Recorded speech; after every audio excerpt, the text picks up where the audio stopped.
ಎಲ್ಲರಿಗೂ ನಮಸ್ಕಾರ. ರುಚಿ ಮನೆಗೆ ಸ್ವಾಗತ. ಯಾರೆಲ್ಲ ಈ ನನ್ನ ಯೂಟ್ಯೂಬ್ ಚಾನಲ್ನ ಸಬ್ಸ್ಕ್ರೈಬ್ ಮಾಡದೆ ನೋಡ್ತಾ ಇದ್ದೀರೋ ಪ್ಲೀಸ್ ಸಬ್ಸ್ಕ್ರೈಬ್ ಮಾಡ್ಕೊಳ್ಳಿ. ಹಾಗೆ ಒಂದು ಲೈಕ್ ಮಾಡಿ, ಶೇರ್ ಮಾಡಿ, ಕಮೆಂಟ್ ಮಾಡೋದನ್ನ ಮರಿಬೇಡಿ. ಇದು ಸ್ಯಾಟರ್ಡೇ ವ್ಲಾಗ್. ಶನಿವಾರ ದಿವಸ ನಾವು ಇನ್ನೇನು ಕೊನೆ ಕಾರ್ತಿಕ ಬಂತಲ್ಲ, ಈ ಸೋಮವಾರ ಬಂದರೆ ಕೊನೆ ಕಾರ್ತಿಕ ಮುಗಿದು ಹೋಗುತ್ತೆ. ಹಾಗಾಗಿ ಧರ್ಮಸ್ಥಳಕ್ಕೆ ಹೋಗೇ ಇರಲಿಲ್ಲ ನಾವು. 3 ಕಾರ್ತಿಕ ಎಷ್ಟು ಬೇಗ ಆಯಿತು ಅಂತಲೇ ಗೊತ್ತಾಗಿಲ್ಲ. ಇನ್ನು ಕೊನೆ ಕಾರ್ತಿಕ್ ಸೋಮವಾರ, ಅದರಲ್ಲೂ ಸ್ಯಾಟರ್ಡೆ ಸಂಡೇ ಅಂತೂ ತುಂಬ ರಶ್ ಇರುತ್ತೆ. ನಾವು ಅಣ್ಣ ಇದ್ದಕ್ಕಿದ್ದಂಗೆ ನಮ್ಗೆ ನೈಟ್ ಅಲ್ಲೇ ಹೇಳಿದ್ದು, ಬುಕ್ ಮಾಡಿ ನೋಡಿ ರೂಮ್ ಸಿಗುತ್ತಾ ಅಂತ ಕೇಳಿ. ದರ್ಶನಕ್ಕಂತೂ ಏನು ಭಯ ಇರಲಿಲ್ಲ, ಆರಾಮಾಗಿ ಹೋಗ್ಬೋದಾಗಿತ್ತು. ಅಣ್ಣನ ಫ್ರೆಂಡ್ ಇದ್ದರು, ಅವ್ರು ಕರ್ಕೊಂಡು ಹೋಗ್ತಾಯಿದ್ರು. ಆದರೆ ನಮ್ಗೆ ರೂಮ್ ಸಿಗೋದೇ ಡೌಟ್ ಇತ್ತು. ಆಮೇಲೆ ನೋಡಿದ್ರೆ ಒಂದು ಅಪಾರ್ಟ್ಮೆಂಟಲ್ಲಿ ಡಬಲ್ ಬೆಡ್ರೂಮ್ದು ಒಂದು ರೂಮ್ ಮಾಡಿದ್ವಿ. ಇಲ್ಲಿ ನೋಡಿದ್ರೆ ಫಸ್ಟು ನಾವು ಲಾಸ್ಟ್ ಟೈಮ್ ಹೋಗಿದ್ದಾಗ ಅದು ಒಂಥರ ಮನೆ ಥರನೇ ತುಂಬ ಚೆನ್ನಾಗಿತ್ತು.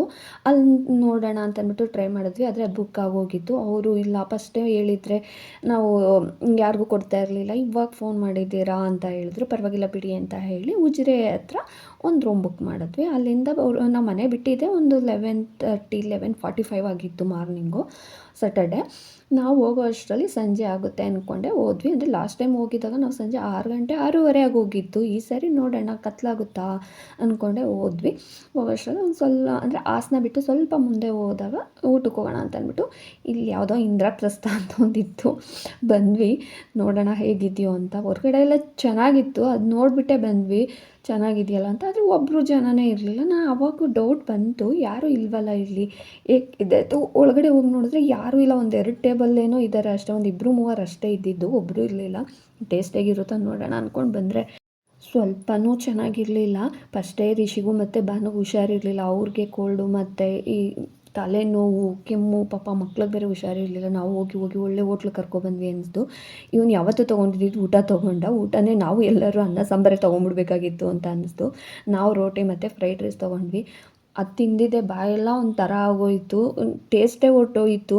ಏನು ಅಂತಲೇ ಗೊತ್ತಿಲ್ಲ. ಒಂದು ಸ್ವಲ್ಪನೂ ನಾನು ಇದೇನಿದು ಪನ್ನೀರ್ ಕರಿ ಈ ಥರ ಇರುತ್ತಾ, ಫುಲ್ಲು ಬ್ರೌನ್ ಕಲರಲ್ಲಿದೆ. ನಾನು ಇದೇನು ಈಗ ಮಾಡಿದಾರಲ್ಲ, ನೋಡೋಣ ಟೇಸ್ಟ್ ಮಾಡೋಣ ಅಂತಂದರೆ ಅದು ಅಷ್ಟು ಚೆನ್ನಾಗಿರಲಿಲ್ಲ. ನೀರು ತೊಗೊಂಡೋಗಿ ಅದಕ್ಕೆ ಅಣ್ಣ ನೀರು ವಾಟರ್ ಬಾಟ್ಲ್ ತೊಗೊಂಡು ಕುಡಿಸ್ತಾಯಿದ್ರು. ನಾವೆಲ್ಲ ಕಾಮಿಡಿ ಮಾಡ್ಕೊಂಡು ಹೋಗ್ತಾಯಿದ್ವಿ. ಆಮೇಲೆ ಬಂದು ಸುಮ್ಮನೆ ನಾವು ಬಿಲ್ ಕೊಟ್ಟಂಗೆ ಆಗಿದ್ದು, ಅಲ್ಲಿ ಬಂದಿದ್ದೀವಲ್ಲ ಅಂತ ಹೇಳಿ.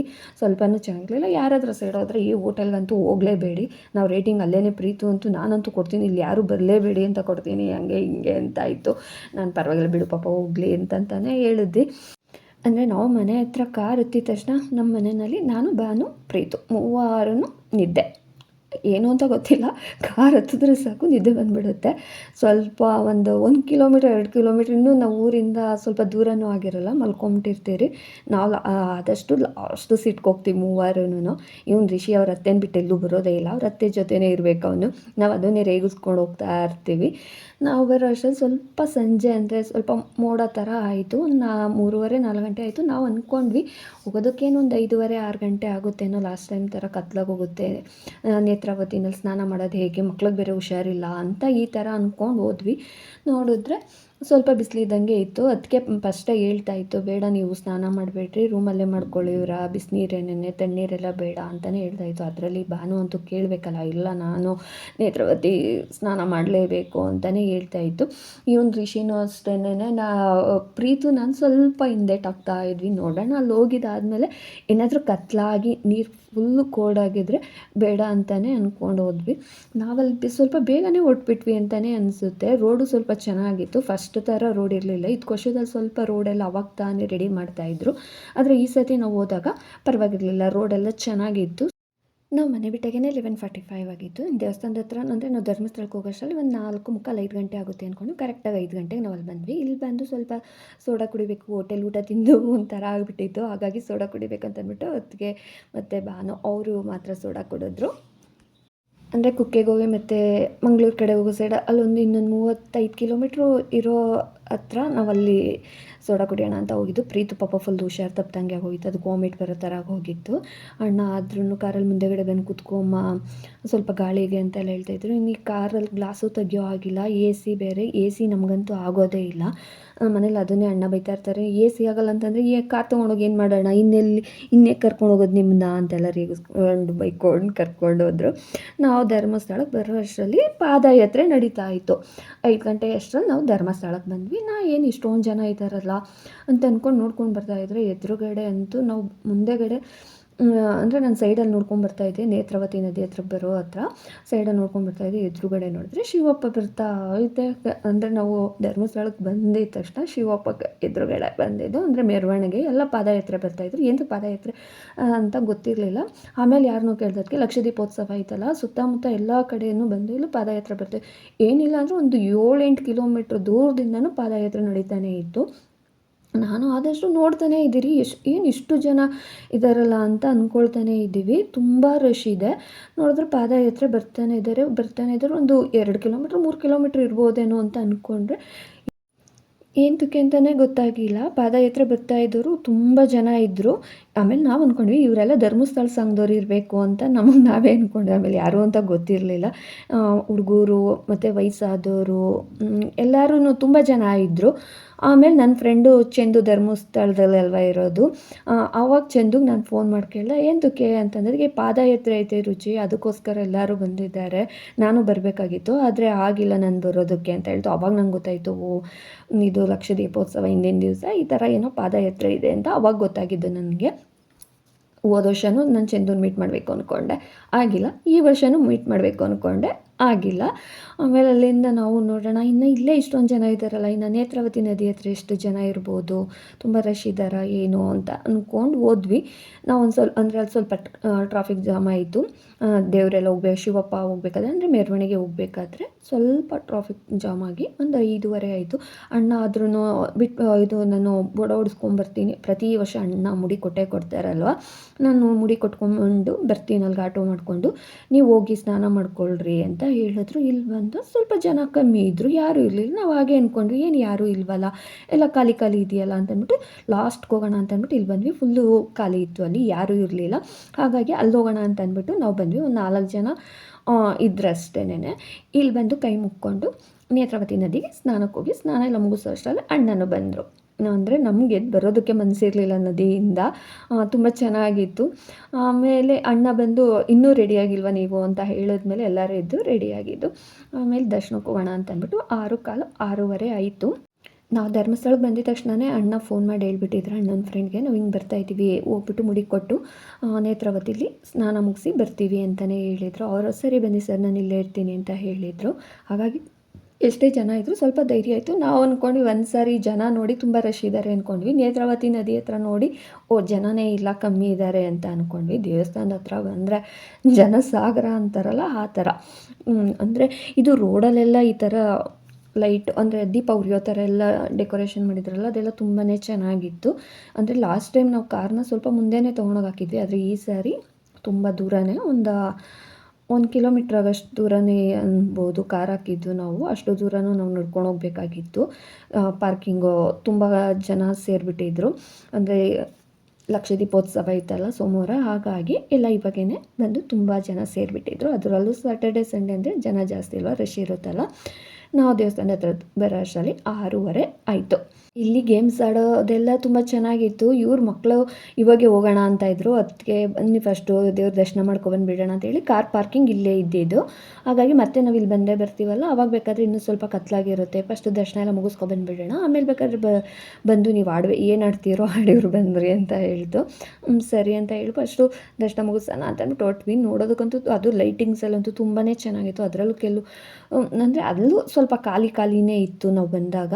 ಅಂದರೆ ನಾವು ಫಸ್ಟು ನೇತ್ರಾವತಿ ನದಿ ಸ್ನಾನಕ್ಕೆ ಹೋಗಬೇಕಾದ್ರೆ ಲೈಟಿಂಗ್ಸ್ ಏನಿರಲಿಲ್ಲ, ಅವಾಗೇನು ಅಷ್ಟು ಚೆನ್ನಾಗಿ ಕಾಣಿಸ್ತಾ ಇರಲಿಲ್ಲ. ನಾವು ಹೋಗಿ ಸ್ನಾನ ಮುಗಿಸಿ ಅಣ್ಣ ಮುಡಿ ಕೊಟ್ಟಿದ್ದೆಲ್ಲ ಆದಮೇಲೆ ನಾವು ರಿಟರ್ನ್ ಬರಬೇಕಾದ್ರೆ ಎಲ್ಲ ಲೈಟಿಂಗ್ಸ್ ಆನ್ ಆಗಿತ್ತಲ್ಲ, ತುಂಬ ಚೆನ್ನಾಗಿ ಕಾಣಿಸ್ತಾ ಇತ್ತು. ಅದರಲ್ಲಿ ಎಲ್ಲೋ ಒಬ್ಬೊಬ್ಬರು ಕಾಣಿಸ್ತಾ ಇದ್ರು ಅಷ್ಟೇನೆ. ಅಂದರೆ ನಾನು ಧರ್ಮಸ್ಥಳದಲ್ಲಿ ಇದೇ ಫಸ್ಟ್ ಟೈಮು ನೋಡಿದ್ದು ಈ ಗೇಮ್ಸ್ದೆಲ್ಲ. ನಾನು ಯಾವಾಗ ಬಂದರೂ ನೋಡಿರಲಿಲ್ಲ. ಈಗ ನೋಡೋಣ ಬರಬೇಕಾದ್ರೆ ಅಂತ ಹೇಳಿಬಿಟ್ಟು ಹೊರಟ್ವಿ. ಬಂದು ಕಾರ್ ನಿಲ್ಲಿಸಿದಲ್ಲ ಆದಮೇಲೆ ದರ್ಶನಕ್ಕೆ ಹೋಗಿ ಅಂದ್ಬಿಟ್ಟು ಹೊರಟ್ವಿ. ಸ್ವಲ್ಪ ಕತ್ಲೇ ಇತ್ತು. ನಾನು ಅದೇ ಅಂದ್ಕೊಂಡು ಹೋಗ್ತಾಯಿದ್ದೆ, ಅಂದರೆ ಸ್ವಲ್ಪ ದೂರ ಆಗುತ್ತೆ ಅಂದ್ಕೊಂಡೆ, ಪರವಾಗಿಲ್ಲ, ಸ್ವಲ್ಪ ಹತ್ರದಲ್ಲೇ ಅಣ್ಣ ಶಾರ್ಟ್ಕಟ್ಟಲ್ಲಿ ಕರ್ಕೊಂಡು ಹೋದರು. ಈ ಕಡೆಯಿಂದ ಹೋಗೋಣ, ದೇವಸ್ಥಾನದ ಹತ್ರನೇ ಹೋಗ್ತೀವಿ ಅಂತ ಹೇಳಿ. ಅಂದರೆ ಧರ್ಮಸ್ಥಳದಲ್ಲಿ ಯಕ್ಷಗಾನ ಮಾಡ್ತಾರಲ್ಲ, ಅಲ್ಲಿಗೆ ಹೋಗುತ್ತೆ ಈ ರೋಡು, ಬನ್ನಿ ಎಲ್ಲ ಹೋಗೋಣ ಅಂತ ಹೇಳ್ಬಿಟ್ಟು ಹೊರಟ್ವಿ. ದೂರದಿಂದನೇ ನೋಡ್ತಾ ಇದ್ದರೆ ಬರೀ ತಲೆಗಳೇ ಕಾಣಿಸ್ತಾ ಇತ್ತು, ತುಂಬ ರಶ್ ಇತ್ತು. ನಾವು ಅಂದ್ಕೊಂಡು ಏನಾದರೂ ನಾವು ಇವಾಗ ಡೈರೆಕ್ಟ್ ದರ್ಶನಕ್ಕೆ ಹೋಗಿಲ್ಲ ಅಂತಂದರೆ ರಾತ್ರಿ 10 ಗಂಟೆ ಆಗುತ್ತಾ ಇಲ್ಲ 9 ಗಂಟೆ ಆಗುತ್ತಾ ಅಂದ್ಕೊಂಡೇ ಹೋದ್ವಿ. ಆದರೆ ಯಾವತ್ತೂ ಆ ಥರ ಆಗಿಲ್ಲ. ಒಂದೊಂದು ಸಾರಿ ಅನಿಸ್ಬಿಡುತ್ತಲ್ಲ, ಪಾಸಿಟಿವ್ ಆಗೂ ನಾವು ಯೋಚನೆ ಮಾಡ್ತಾ ಇರ್ತೀವಿ, ನೆಗೆಟಿವ್ ಆಗೂ ಯೋಚನೆ ಮಾಡ್ತಾ ಇರ್ತೀವಿ. ಇವಾಗ ಇಷ್ಟೊಂದು ರಶ್ ಇದೆಯಲ್ಲ, ಹೇಗೆ ಹೋಗೋದು ಅಂತಲೂ ಅನಿಸ್ತಾ ಇರುತ್ತೆ. ಒಂದೊಂದು ಸಾರಿ ಹೇಳೋದಕ್ಕಾಗಲ್ವಲ್ಲ, ದೇವ್ರ ಕರುಣೆ ಯಾವ್ಯಾವ ಥರ ಇರುತ್ತೋ. ಆಮೇಲೆ ಹೊರಟ್ವಿ, ಆದರೂ ಪರವಾಗಿಲ್ಲ. ದೇವಸ್ಥಾನ ನೋಡೋ ಅಷ್ಟರಲ್ಲಿ ಏನೋ, ಧರ್ಮಸ್ಥಳ ನೋಡೋ ಅಷ್ಟರಲ್ಲಿ ಏನೋ ಒಂಥರ ಖುಷಿ. ಆದರೆ ನಡೆದಿದ್ದು ಘಟನೆಗಳು ಕೆಲವೊಂದೊಂದು ಧರ್ಮಸ್ಥಳದಲ್ಲಿ ನಡೆದಿದ್ದು ಅದೆಲ್ಲನೂ ನೆನೆಸ್ಕೊಂಡ್ರೆ ಅದು ನಿಜನಾ ಇಂಥ ಅಂದರೆ ನಾವಂತೂ ಸಿಕ್ಕಾಪಟ್ಟೆ ನಂಬ್ತೀವಿ. ಧರ್ಮಸ್ಥಳ ಮಂಜುನಾಥನಂತೂ ಸಿಕ್ಕಾಪಟ್ಟೆ ನಂಬ್ತೀವಿ. ಅಪ್ಪಿತಪ್ಪಿನೂ ಯಾರಾದರೂ ಮಂಜುನಾಥ ಸ್ವಾಮಿ ಮೇಲೆ ಆಣೆ ಪ್ರಮಾಣ ಮಾಡಿ, ಅದರಲ್ಲಿ ಸುಳ್ಳು ಅಂತ ಒಂದು ಸ್ವಲ್ಪ ಆದರೂ ಇದ್ದವ್ರು ಗೊತ್ತಿದ್ದು ಆಣೆ ಪ್ರಮಾಣ ಮಾಡಿದ್ರೆ ನಿಜ ಸಿಕ್ಕಾಪಟ್ಟೆ ಅನುಭವಿಸ್ತಾರೆ. ನಾನು ಅದನ್ನೇ ಮಾತಾಡ್ಕೊಂಡು ಹೋಗ್ತಾಯಿದ್ವಿ. ಹೌದು, ಧರ್ಮಸ್ಥಳ ಮಂಜುನಾಥನ ದೇವಸ್ಥಾನಕ್ಕೆ ಯಾಕೆ ಗೋಪುರ ಕೊಟ್ಟಿಲ್ಲ, ಈ ಥರ 3 ಕಳಶ ಥರ ಕೊಟ್ಟಿದ್ದಾರಲ್ಲ, ಯಾಕೆ ಗೋಪುರ ಕೊಟ್ಟಿಲ್ಲ ಅಂತಲೇ ಮಾತಾಡ್ಕೊಂಡು ಹೋಗ್ತಾಯಿದ್ವಿ. ಆದರೆ ವೀರೇಂದ್ರ ಹೆಗ್ಗಡೆಯವರು, ಅವರು ಜೈನವರಲ್ವ, ಅವರು ಹಾಗಾಗಿ ಅವ್ರು ಆ ಥರ ದೇವಸ್ಥಾನ ಕಟ್ಟಿಸ್ಕೊಂಡು ಇದು ಮಾಡಿದ್ದು ಅಂತ ಹೀಗೆ ನಮ್ಗೆ ಗೊತ್ತಿರೋ ಪ್ರಕಾರ ನಾವು ಮಾತಾಡ್ಕೊಂಡು ಹೋಗಿದ್ದು. ನಾವು ದೇವಸ್ಥಾನದ ಹತ್ರ ಹೋದಾಗ ಅಣ್ಣ ನಮ್ಮನ್ನು ನೀವು ಇಲ್ಲೇ ಇರ್ರಿ, ನಾನು ಬರ್ತೀನಿ ಅಂತ ಹೇಳಿಬಿಟ್ಟು ಹೋದರು. ಹೋಗ್ಬಿಟ್ಟು ಬರ್ತೀನಿ ಅಂತ ಹೇಳಿ ನಾವು ಯಾವಾಗ ಧರ್ಮಸ್ಥಳಕ್ಕೆ ಬಂದರೂ ಅಂದಾನಕ್ಕೆ ಅಂತ ಬರೆಸ್ಬಿಡ್ತೀವಲ್ಲ, ಹಾಗಾಗಿ ನಾವು ಅಲ್ಲೇ ವೆಯ್ಟ್ ಮಾಡ್ಕೊಂಡು ನಿಂತಿದ್ವಿ. ಅಷ್ಟರಲ್ಲಿ ರಿಷಿ ಫ್ರೆಂಡ್ ಯಾರೋ ಬಂದರು, ಅವ್ರು ಸಿಕ್ಕಿ ಅವ್ನು ಮಾತಾಡಿಸ್ತಾ ಇದ್ದ. ಅವ್ರು ಬಂದು ನಾವು ನಿಮ್ಮ ಮನೆಗೆ ಬಂದಿದ್ವಿ ಅಂದರೆ ನನಗೆ ಮರ್ತೇ ಹೋಗಿದೆ, ನಮ್ಮ ಮನೆಗೆ ಬಂದಿದ್ದಿದ್ದು ಪಾಪ. ಇಲ್ಲ, ನಾನು ನಿಮ್ಮ ಮನೆಗೆ ಬಂದಿದ್ದೆ ಒಂದು ಸಾರಿ. ಆಮೇಲೆ ರಿಷಿನೂ ಹೇಳ್ದ, ಇಲ್ಲ ಬಂದಿದ್ರಲ್ಲ ನಮ್ಮ ಮನೆಗೆ ಅಂತ. ನಾನು ಹೌದಾ, ನಂಗೆ ಗೊತ್ತೇ ಇಲ್ಲ, ಮರ್ತುಬಿಟ್ಟಿದ್ದೀನಪ್ಪ, ಸಾರಿ ಅಂತಂದೆ. ಪರವಾಗಿಲ್ಲ ಬಿಡಿ ಅಂತಲ್ಲ. ಆಮೇಲೆ ಅಲ್ಲಿ ಒಂದು ಸ್ವಲ್ಪ ಹೊತ್ತು ನಿಂತಿದ್ವಿ. ನಾವು ಒಂದು 5 ನಿಮಿಷ ವೆಯ್ಟ್ ಮಾಡಿದ್ವಿ. ಅಷ್ಟರಲ್ಲಿ ಅಣ್ಣ ಬಂದರು, ಅಂದಾನಕ್ಕೆ ಬರ್ತಿದ್ರಲ್ಲ, ಹಾಗೆ ಹೋಗಿ ಅಲ್ಲಿ ಕೊಟ್ಟು ಅದರ ರೆಸಿಪ್ಟ್ನೆಲ್ಲ ಸೀಲ್ ಹಾಕಿಸ್ಕೊಂಬರ್ಬೇಕಲ್ಲ, ನಾವು ಒಳಗಡೆ ಹೋಗಬೇಕು ಅಂತಂದರೆ ಅಲ್ಲೋಗಿ ಅಣ್ಣ ಅದಕ್ಕೆ ಇಬ್ಬರೂ ಅಂದರೆ 2 ನಾವು ಅಣ್ಣನ ಫ್ರೆಂಡು ಸೋಮಣ್ಣ ಅಂತ ಇದ್ದಾರೆ, ಆ ಅಣ್ಣನೂ ಅಂದಾನಕ್ಕೆ ಬರ್ಸಿದ್ರು ಅವ್ರದ್ದು ಮತ್ತು ನಮ್ಮದು 2ನೂ ಅದು ರೆಸಿಪ್ಟ್ ಹಾಕ್ಕೊಂಡು ನಾವು ಟೋಟಲ್ 7 ಜನ ಹೋಗಿದ್ದಿದ್ದು, ಡ್ರೈವರ್ ಅಣ್ಣನೂ ಸೇರಿಸಿ ನಾವು ಟೋಟಲ್ 7 ಜನ ಹೋಗಿದ್ವಿ. ಹಾಗಾಗಿ ನಾವು 2 ಇದ್ರ ಥರ ಮಾಡ್ಕೊಂಡ್ವಿ, ಒಂದ್ರಲ್ಲಿ 6 ಜನ ಹೋಗ್ಬೋದು ಅಂತ ಹೇಳಿದ್ರು. ಒಳಗಡೆ ಹೋಗಿ ನಾವು ಸಂಕಲ್ಪ ಎಲ್ಲ ಮಾಡಿಸಿ, ಅರ್ಚನೆ ಎಲ್ಲ ಮಾಡಿಸಿ, ಆಮೇಲೆ ದೇವ್ರ ದರ್ಶನಕ್ಕೆ ಅಂತ ಹೋದ್ವಿ. ಪಾಪ ಅಣ್ಣ ಜೊತೆಯಲ್ಲೇ ಇದ್ದರು. ನಾವು ಸಂಕಲ್ಪ ಮಾಡಿಸಿ ಮತ್ತು ದೇವ್ರ ದರ್ಶನಕ್ಕೆ ಹೋಗೋ ತನಕ ಜೊತೆಯಲ್ಲೇ ಇದ್ದರು. ಆಮೇಲೆ ನೀವು 9:30 ಇಲ್ಲಿ ಹೋಗಿ ಊಟ ಎಲ್ಲ ಇಲ್ಲಿ ಫಸ್ಟ್ ದರ್ಶನ ಮುಗಿಸ್ಕೊಂಡು ಪ್ರಸಾದ ಎಲ್ಲ ಇಸ್ಕೊಂಡು ಬನ್ನಿ ನೀವು, ಆಮೇಲೆ ನೀವು ಅಲ್ಲಿ ನಾವು ಊಟಕ್ಕೆ ಕರ್ಕೊಂಡು ಹೋಗ್ತೀನಿ, ಆಮೇಲೆ 9:30 ಇಲ್ಲಿ ಪಲ್ಲಕ್ಕಿ ಎಲ್ಲ ಉತ್ಸವ ಇದೆ ಅಂತೆಲ್ಲ ಹೇಳಿದ್ರು. ಅದನ್ನೆಲ್ಲ ನೋಡ್ಬೋದು ಅಂತ ಹೇಳಿದ್ರು. ನಾವು ಸರಿ ಅಂತ ಹೇಳಿ ನಾವು ಪ್ರಸಾದಕ್ಕೆಲ್ಲ ನಾವು ಅಂದಾನಕ್ಕೆ ಬರ್ಸಿರ್ತೀವಲ್ಲ, ಅದರಲ್ಲೇನೆ ಪ್ರಸಾದ ಎಲ್ಲ ಅವರೇ ಕೊಟ್ಬಿಡ್ತಾರೆ. ಹಾಗಾಗಿ ಈ ಸಾರಿ ಕೊಟ್ಟಿದ್ದು ಶಿವ ಅಂತೂ ತುಂಬಾ ಚೆನ್ನಾಗಿತ್ತು. ಮಂಜುನಾಥ ಸ್ವಾಮಿದಂತೂ ತುಂಬ ಭಾರ ಇತ್ತು ನೋಡೋದಕ್ಕಂತೂ ತುಂಬ ಚೆನ್ನಾಗಿತ್ತು. 2 ಕೊಟ್ಟಿದ್ರು, ಆ ಹೆಣ್ಣೊಂದೊಂದು ಮತ್ತು ನಮ್ಮದೊಂದು 2 ಕೊಟ್ಟಿದ್ರು. 2ನೂ ಅಷ್ಟೇ ತುಂಬ ಚೆನ್ನಾಗಿತ್ತು. ನಾನು ಅದನ್ನು ನೋಡ್ತೀನಿ ಮನೆ ತುಂಬ ಬರೀ ಮಂಜುನಾಥ ಸ್ವಾಮಿಗಳೇ ಇದೆಯಲ್ಲ ಅಂತ ಅಂದ್ಕೊಂಡೆ. ದೇವ್ರ ಮನೆ ತುಂಬಾ ಬರೀ ಮಂಜುನಾಥ ಸ್ವಾಮಿನೇ. ಮತ್ತು ಶೋಕೇಶಲ್ಲೂ ಅಷ್ಟೇ, ಹಾಲಲ್ಲೂ ಮೇನ್ ಡೋರ್ ಹತ್ರನೇ ಇಟ್ಟಿದ್ದೀವಿ ಮಂಜುನಾಥ ಸ್ವಾಮಿನ. ಏನು ನಾವು ತೊಗೊಂಡು ಬರೋದೇ ಬೇಡ, ಆದಾಗ ಅದೇನೆ ಅವರೇ ಕೊಟ್ಬಿಡ್ತಾರಲ್ಲ ಪ್ರತಿ ಸಾರಿನೂ.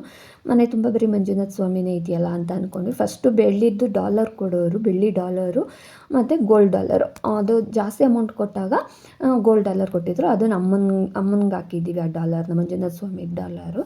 ಬೆಳ್ಳಿ ಡಾಲರ್ಗಳು ಮಾತ್ರ ಹಾಗೆ ಇಟ್ಟಿದ್ದೀವಿ ದೇವ್ರದ್ದು. ಆ ಥರ ಕೊಡೋರು. ಇವಾಗೆಲ್ಲ ಫೋಟೋ ಫ್ರೇಮ್ಗಳು ಈ ಥರ ಕೊಡ್ತಾಯಿದ್ದಾರೆ. ಹೋದ ಸಾರಿನೂ ಅಷ್ಟೇ, ಈ ಸಾರಿನೂ ಅಷ್ಟೇ ಈ ಥರ ಕೊಡ್ತಾರೆ. ಇದು ತುಂಬಾ ಚೆನ್ನಾಗಿತ್ತು, ನೋಡೋದಕ್ಕಂತೂ ತುಂಬಾ ಚೆನ್ನಾಗಿತ್ತು. ನಾವು ಬಂದಲ್ಲಿ ದರ್ಶನ ಎಲ್ಲ ಮುಗಿಸಿ ಆಮೇಲೆ ಅನ್ನಪೂರ್ಣೇಶ್ವರಿ ಅಲ್ಲಿ ಹೋಗಿ ಕೈ ಮುಕ್ಕೊಂಡು ಅಲ್ಲಿ ವೀಡಿಯೋ ಮಾಡ್ಕೊಳ್ಳೋ ಹಾಗಿರಲಿಲ್ಲ. ಒಳಗಡೆನೂ ವೀಡಿಯೋ ಮಾಡಿಲ್ಲ, ಅಂದರೆ ಅದು ಸ್ವಲ್ಪ ನಾವು ಅಲ್ಲಿ ಕೂತಿರ್ಬೇಕಾದ್ರೆ ಮಾಡ್ಕೊಂಡಿದ್ದು ಅಷ್ಟೇ. ಆಮೇಲೆ ಅಲ್ಲೆಲ್ಲ ಮಾಡಿದ್ರ ಮೇಲೆ ಯಾಕೆ ಬೇಕು ಅಂತ ಹೇಳಿ ವಿಡಿಯೋ ಏನು ಮಾಡ್ಕೊಳ್ಳೋಕೆ ಹೋಗಿಲ್ಲ. ಅಲ್ಲಿ ಅನ್ನಪೂರ್ಣೇಶ್ವರಿ ಹತ್ರ ಅಲ್ಲಿ ಕೈ ಮುಕ್ಕೊಂಡು ಅಲ್ಲೊಂದು ಸ್ವಲ್ಪ ಹೊತ್ತು ಕೂತಿದ್ದು. ಆಮೇಲೆ ಊಟಕ್ಕೆ ಹೋಗೋಣ ಅಂತ ಅಂದ್ಬಿಟ್ಟು ಬಂದ್ವಿ. ಬಾನಿಗೆ ಪಾಪ ಟ್ಯಾಬ್ಲೆಟ್ ತೊಗೊಂಡಿದ್ದಲ್ಲ, ಅದಕ್ಕೆ ಊಟ ಬೇರೆ ಇವಾಗ ಬೇಡ ಅಂತಲೂ ಅಂತಾಯಿತು. ಇನ್ನೂ ಒಂದು ಸ್ವಲ್ಪ ಲೇಟಾಗಿ ಹೋಗೋಣ ಅಂತು. ಬೇಗ ದರ್ಶನ 7:45 8 ಗಂಟೆ ಅಷ್ಟರಲ್ಲಿ ದರ್ಶನ ಮುಗಿದೋಯ್ತು. ನಾವು ಊಟಕ್ಕೆ ಬಂದಾಗೇ 8 ಗಂಟೆಗೆ ಇನ್ನೊಂದು 5 ನಿಮಿಷ ಆಯಿತು ಅಷ್ಟೇ. ಇಷ್ಟು ಬೇಡ, ಆಮೇಲೆ ಹೋಗೋಣ ಅಂತ ಇತ್ತು ಪಾಪ. ಆಮೇಲೆ ಅಣ್ಣ ಆಮೇಲೆ ಮತ್ತೆ ಬರೋದಕ್ಕಾಗಲ್ಲ ಬಾ, ಇವಾಗೆ ಮಾಡ್ಕೊಂಡು ಎಷ್ಟಾಗುತ್ತೋ ಅಷ್ಟು ತಿಂದ್ರಮ್ಮ ಅಂತ ಹೇಳಿದ್ರು. ಇಲ್ಲೊಬ್ರು ಅಜ್ಜಿ ಅಂತೂ ಈ ಥರ ಅಂದರೆ ಅವರು ಏನು ಅಂತ ಗೊತ್ತಿಲ್ಲ, ಕತ್ತಿನ ತುಂಬ ಎಲ್ಲ ಮಣಿಗಳೆಲ್ಲ ಹಾಕ್ಕೊಂಡಿದ್ರು. ನಮ್ಮ ಅದನ್ನು ನೋಡ್ಬಿಟ್ಟು ಹೇಳ್ತಾ ಇದ್ದರೆ ಬಿಂದಾಸ್ ಆಗಿರಬೇಕು ಲೈಫಲ್ಲಿ, ಅವ್ರು ನೋಡಿ ಕಲಿಬೇಕು, ಅವ್ರಿಗೆ ಏಜ್ ಆಗೈತೆ ಅಂತ ಇಲ್ಲ, ಏನೂ ಇಲ್ಲ, ಎಷ್ಟು ಇದ್ರಾಗಿದ್ದಾರೆ ಅಂತ ಹೇಳ್ತಾಯಿತ್ತು. ಸರಿ ಅಂತ ಅಂದ್ಬಿಟ್ಟು ಅವ್ರು ನೋಡ್ಕೊಂಡು ಕೂತಿದ್ರೆ. ಆಮೇಲೆ ಪ್ರಸಾದ ತೊಗೊಬಂದರು. ನಾನು ಫಸ್ಟ್ ಅಂದರೆ ನಂಗೆ ಧರ್ಮಸ್ಥಳದಲ್ಲಿ ಉಪ್ಪಿನಕಾಯಿ ಕೊಡ್ತಾರಲ್ಲ, ಅದು ಸಿಕ್ಕಾಪಟ್ಟೆ ಇಷ್ಟ ಆಯಿತು. ಆದರೆ ಈ ಸಾರಿ ಉಪ್ಪಿನಕಾಯಿಯೇ ಕೊಟ್ಟಿಲ್ಲ ಅವ್ರು ನನಗೆ. ಲಡ್ಡು ಕೊಟ್ಬಿಟ್ಟು ಅನ್ನ ಸಾಂಬಾರು ಅನ್ನ ರಸ ಈ ಥರ ಊಟ ಕೊಟ್ಟಿದ್ದು. ಪಾಪ ಬಾನಿ ಕೈಲಿ ತಿನ್ನೋಕ್ಕಾಗ್ತಾಯಿರಲಿಲ್ಲ. ನನಗಂತೂ ಹೋಗಿತ್ತು. ಮಧ್ಯಾಹ್ನ ಬೇರೆ ಆ ಹೋಟೆಲ್ ಊಟ ತಿನ್ನೋಕ್ಕಾಗಿರಲಿಲ್ಲ. ಇವಾಗಂತೂ ನಾನು ಯಾವುದೇ ದೇವಸ್ಥಾನದಲ್ಲಿ ಪ್ರಸಾದ ಅಂತೂ ಬೇಡ ಅನ್ನಲ್ಲ. ಎಷ್ಟು ಹಾಕಿಸ್ಕೊಂಡಿರ್ತೀನೋ ಅಷ್ಟು ಖಾಲಿ ಮಾಡಬೇಕು ಅಂತಲೇ ನಾನು ಫಸ್ಟೇ ಹಾಕಿಸ್ಕೋಬೇಕಾದ್ರೇ ಅಂದ್ಕೊಂಬಿಡ್ತೀನಿ. ಸ್ವಲ್ಪನೇ ಹಾಕಿ ಅಂತ, ಬೇಕಾದ್ರೆ ಇನ್ನೊಂದು ಸಾರಿ ಹಾಕಿಸ್ಕೋಬೋದು ಅಂತ ಹೇಳಿ. ದೇವ್ರ ಪ್ರಸಾದ ಸಿಕ್ಕೋದೇ ಒಂಥರ ಪುಣ್ಯ ಅಲ್ವಾ, ಅದೃಷ್ಟ ಅಲ್ವಾ. ಹಾಗಾಗಿ ನಾನು ನೆಲದ ಮೇಲೆ ತಿನ್ನಬೇಕು ಅಂತ ಸಿಕ್ಕಾಪಟ್ಟೆ ಆಸೆ ಇಟ್ಕೊಂಡಿದ್ದೆ. ಧರ್ಮಸ್ಥಳದಲ್ಲಿ ನೆಲದ ಮೇಲೆ ತಿನ್ನಬೇಕು ಅಂತ ಅಂದ್ಕೊಂಡೆ. ಅಂದರೆ ನಾವು ಕಾರ್ತಿಕ ಮಾಸದಲ್ಲಿ ಸೋಮವಾರ ಟೈಮ್ ನೆಲದಲ್ಲೇ ತಿಂತೀವಲ್ಲ, ಹಾಗಾಗಿ ತಿನ್ನಬೇಕು ಅಂದ್ಕೊಂಡೆ. ಆದರೆ ಅಣ್ಣ ನೈಟ್ ಅಲ್ವಾ, ಬೇಡ ಬಿಡು ಇವಾಗ ಹೀಗೆ ಬಂದ್ರಿ, ಬೇಡ ಇವಾಗ ನೆಲದಲ್ಲೆಲ್ಲ ಅಂತ ಹೇಳಿದ್ರು. ಸೋಮವಾರನೂ ಏನಿಲ್ವಲ್ಲ ಬನ್ನಿರಿ ಅಂತ ಹೇಳಿದ್ರು. ಬಂದು ಹೊರಗಡೆ ಬಂದ್ವಿ. ಇನ್ನು 8:20 ಇನ್ನು 9:30 ಪಲ್ಲಕ್ಕಿ ಇದೆಯಲ್ಲ, ಅಷ್ಟರಲ್ಲಿ ಆಟಗಳು ಆಡ್ಕೊಂಬರೋಣ ಅಂತ ಹೇಳ್ತಾಯಿದ್ರು. ಸರಿ ಅಂತ ಹೇಳಿ ಅಲ್ಲೇ ಒಂದು ಸ್ವಲ್ಪ ಹೊತ್ತೆಲ್ಲ ಕೂತಿದ್ದು ಇದು ಮಾಡ್ತಾಯಿದ್ರೆ, ಅಣ್ಣ ಏಕೋ ತಲೆ ನೋವ್ತೈತೆ, ಕಾಲು ನೋವು, ರೂಮ್ಗೆ ಹೋಗ್ಬಿಡೋಣ ಅಂತ ಹೇಳಿದ್ರು. ಆಮೇಲೆ ರೂಮ್ ಕ್ಲೋಸ್ ಆಗಿಬಿಟ್ರೆ ಏನು ಮಾಡೋದು ಅಂತ ಇದ್ರು. ಬಾನಿ ಆಮೇಲೆ ಫೋನ್ ಮಾಡಿ ಕೇಳ್ತು, ಸರ್ ನಾವು ಇಲ್ಲಿ ದೇವಸ್ಥಾನದ ಹತ್ರ ಇದ್ದೀವಿ, ಸ್ವಲ್ಪ ಲೇಟಾಗಿ ಬಂದರೂ ನಡೆಯುತ್ತಾ, ಇಲ್ಲ ಇನ್ನೊಂದು ಅವರ್ ಬಿಟ್ಕೊಂಡು ಬಂದರೂ ನಡೆಯುತ್ತಾ ಅಂತ ಕೇಳ್ತು. ಅವರು ಸರಿ ಪರವಾಗಿಲ್ಲ ಬನ್ನಿ ಅಂತಲೇ ಹೇಳಿದ್ರು. ಅಂದರೆ ಅದು ನಮಗೂ ಗೊತ್ತಿರಲಿಲ್ವಲ್ಲ. ಅದಾದರೆ ನಮ್ಗೆ ಲಾಸ್ಟ್ ಟೈಮ್ ಮಾಡಿದ್ದು ನೇತ್ರಾವತಿ ನದಿ ಹತ್ರನೇ ಇತ್ತು ರೂಮು. ಇದು ಉಜಿರೆ ಹತ್ರ, ಅಂದರೆ ದೇವಸ್ಥಾನದಿಂದ ಒಂದು 7 ಕಿಲೋಮೀಟ್ರು ಇಶ್ರಾ ಅಪಾರ್ಟ್ಮೆಂಟು ಅಂತ ಹೇಳಿ. ಹಾಗಾಗಿ ಎಲ್ಲಿದೆಯೋ ಏನೋ ಅನ್ನೋದನ್ನ ನಮಗೊಂದು ಸ್ವಲ್ಪ ಡೌಟ್ ಇತ್ತಲ್ಲ. ಹಾಗಾಗಿ ಆಯಿತು ಅಂತ ಅಂದ್ಬಿಟ್ಟು ಇಲ್ಲಿ ಬಂದ್ವಿ ನಾವು. ಅಂದರೆ ಯಾವಾಗೂ ಯಕ್ಷಗಾನ ನಡೀತಲ್ಲ, ನಂಗೆ ಯಕ್ಷಗಾನ ನೋಡೋದಕ್ಕಂತೂ ಸಿಕ್ಕಾಪಟ್ಟೆ ಇಷ್ಟ.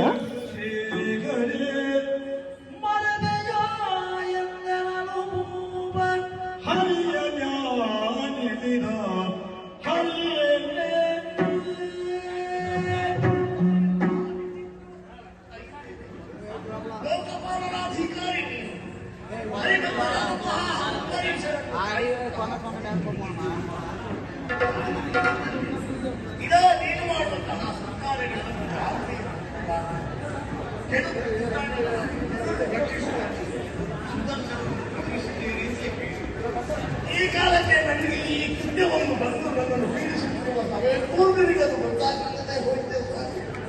ಆ ಸುದರ್ಶನ ಎಲ್ಲಿದ್ದಾನೆ, ನನ್ನನ್ನು ರಕ್ಷಿಸುವಂತೆ ಯಾರಿದ್ದಾನೆ? ನಾರಾಯಣ.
ಅಣ್ಣ ಬೇರೆ ಫ್ರೆಂಡ್ಸ್ಗಳಿಗೆಲ್ಲ ಕೊಡಬೇಕು ಅಂತೇಳಿ ಪ್ರಸಾದ ಬೇರೆ ಜಾಸ್ತಿ ತೊಗೊಂಬಿಟ್ಟಿದ್ರಲ್ಲ, ಹಾಗಾಗಿ ಅದನ್ನು ಇಟ್ಕೊಂಡಿರೋದಕ್ಕಾಗಲ್ಲ, ನಾನು ಕಾರಲ್ಲಿ ಇಟ್ಟಿರ್ತೀನಿ, ನೀವು ಬನ್ನಿ ಅಂತ ಹೇಳಿದ್ರು. ಯಕ್ಷಗಾನ ನೋಡ್ಕೊಂಡು ಬಂದ್ರಿ ಅಂತ ನಾವೊಂದು 10 ನಿಮಿಷ ಅಲ್ಲಿದ್ದು ಯಕ್ಷಗಾನ ನೋಡಿಕೊಂಡು ಆಮೇಲೆ ಹೊರಟು ಬಂದ್ವಿ. ಇಲ್ಲಿ ಗೇಮ್ ಆಡೋದು ಫಸ್ಟ್ ಇವ್ನು ರಿಷಿನೂ ಬಾನು ಗೇಮ್ ಆಡೋದಕ್ಕೆ ಕಾಯ್ತಾ ಇದ್ರು, ಹೋಗೋಣ ಅಲ್ಲಿ ಗೇಮ್ ಆಡೋದಕ್ಕೆ ಅಂತ ಹೇಳಿ. ಬಂದು ಇದು ಯಾವುದೋ ಬಾಲ್ ಹಾಕ್ಕೊಂಡು ಆಡಿದ್ರು. ಒಂದೊಂದು ಸಾರಿಗೆ 50 ರೂಪಾಯಿ. 3 ಜನನೂ 3 ಸಾರಿ ಆಡಿದ್ರು. ಒಂದು ಸಾರಿ ಕಾಫಿ ಶೋಧಿಸೋದು ಬಂತು, 2ನೇ ಸಾರಿ ಹಸಿ ಜಡಿ ಮಾಡೋದು ಸಿಕ್ತು, ಮೂರನೇ ಸರಿ ಒಂದು ಚಿಕ್ಕದು ಬಾಕ್ಸ್ ಸಿಕ್ತು, 50 ರೂಪಾಯಿಗೆ ಮೂರೇನೋ ಅದು. ಇವ್ರು 150 ಕೊಟ್ಟು ಆಡಿದ್ರು. ಲಾಸ್ಟಲ್ಲಿ ಯಾವ್ದು ನಂಬರ್ ಬೀಳುತ್ತೋ ಅದು ಬರೋದು. ನಮ್ಮ ಅತ್ತಿಗೆ ನಾನು ಆಡ್ತೀನಿ ಅಂತ ಹೋದ್ರು, ಅದಕ್ಕೆ ಲಾಸ್ಟ್ಗೆ ಬಾಕ್ಸು ಸಿಕ್ತು. ಅಂದರೆ ಟೀ ಶೋಧಿಸೋದಕ್ಕೂ ಮತ್ತು ಅಕ್ಕಿ ಹಸಿಟ್ಟು ಜರಡಿದಕ್ಕೆ ಅದಕ್ಕೆ ಬೆಟರ್ ಅಂತಂದರೆ ಆ ಬಾಕ್ಸ್ ಅಂತಲೇ ಅಂದ್ಕೊಂಡ್ವಿ. ಆಮೇಲೆ ಅದು ತೊಗೊಂಡು ಅದೆಲ್ಲ ಆಗಿದ್ದಾದಮೇಲೆ ಮತ್ತು ಇದಕ್ಕೆ ಹೋಗೋಣ, ಯಾವುದಾದ್ರೂ ಬೇರೆ ಗೇಮ್ ಆಡೋಣ ಅಂತ ಅಂದರು. ಅದೇನೋ ಬಾಲ್ ಹಾಕೋದು, ಅದು 3 ಬೀಳಬೇಕಂತೆ. ಇದು ಸಿಕ್ಕಾಪಟ್ಟೆ ಮೋಸ ಇದೆ. ಇವರು ಸುಮ್ಮನೆ ಇಷ್ಟೊಂದು ಅಂದರೆ ಎಲ್ಲದಕ್ಕೂ ಬೆಸ್ಟು ಅಂತಂದರೆ ಇದೊಂದಷ್ಟೇ, 3 ಐಟಮ್ಸ್ ಬಂತಲ್ಲ ಇದೇ ಬೆಸ್ಟು ಅಂತಲೇ ಹೇಳ್ಬೋದು. ಅದರಲ್ಲಿ ಆ 3 ಇದು ತೊಗೊಂಡಿದ್ದಾದಮೇಲೆ ಇವರು ಮುಂದೆಗಡೆಯಿಂದ ಯಾವ್ದಾನ ಗೇಮ್ ಇದೆಯಾ ನೋಡ್ತೀವಿ ಅಂತ ಅಂದ್ಬಿಟ್ಟು ಬಂದರು. ಇಲ್ಲಿ ಸ್ಕೇರಿ ಹೌಸ್ಗೆ ಹೋಗೋಣ ಅಂತ ಅಂದ್ಬಿಟ್ಟು ಫಸ್ಟೇ ಒಂದು ಸಂಜೆಯಿಂದ ಹೇಳ್ತಾಯಿದ್ದೆ, ಸ್ಕೇರಿ ಹೌಸ್ಗೆ ಹೋಗೋಣ ಅಮ್ಮೋ, ಸ್ಕೇರಿ ಹೌಸ್ಗೆ ಹೋಗೋಣ ಅಮ್ಮೋ ಅಂತಲೇ ಇದ್ದ. ನಾನು ಬರೋದಿಲ್ಲ ಅಂತಂದರೆ, ನಾನು ಲಾಸ್ಟ್ ಟೈಮ್ ಒಂದು ಸತಿ ಮಂತ್ರಿ ಮಾಲಲ್ಲಿ ಹೋಗ್ಬಿಟ್ಟು ಏನೋ ಒಂಥರ ನನಗೆ ಭಯ ಇತ್ತು. ನನಗೆ ಈ ದೆವ್ವಭೂತಗಳು ಅಂದರೆ ಭಯ. ನಾನು ಜಾಸ್ತಿ ಕತೆಗಳು ಓದ್ತೀನಿ, ಅದನ್ನು ಪ್ರತಿಲಿಪಿನಲ್ಲಿ ಜಾಸ್ತಿ ನಾನು ಆರ್ ಕತೆಗಳೇ ಜಾಸ್ತಿ ಓದೋದು.